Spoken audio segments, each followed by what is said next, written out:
30 balloon വീതമുണ്ട്. ഇത് ആരാണ് ആദ്യം 30 ഊതി കഴിയുന്നത് അവർക്ക് നമ്മൾ 100 രൂപ വെച്ച് കൊടുക്കുന്നതായിരിക്കും. 100 രൂപയ്ക്ക് വേണ്ടിയുള്ള പോരാട്ടമാണ്. ഇതിൽ ഏതായാലും പൊട്ടിയതോ ഓട്ടുള്ളതൊക്കെ ഉണ്ട് വെച്ചാൽ ഇവിടെ വേറെ ബലൂൺ ഉണ്ട് കേട്ടോ. പൊട്ടിയുണ്ട് അത് മാറ്റിയത് കേട്ടോ. പൊട്ടിക്കല്ല ഊതി വീർപ്പിക്കുക കേട്ടോ. Ready 1 2 3 start.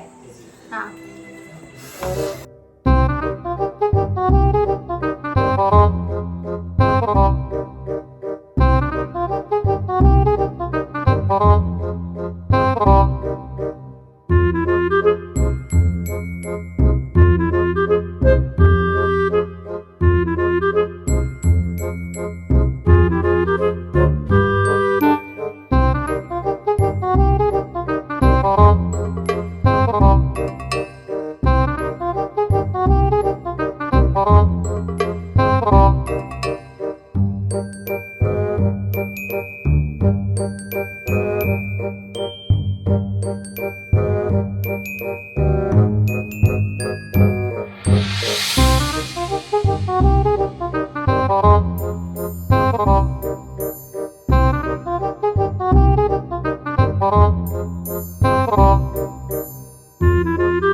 balloon ko siya.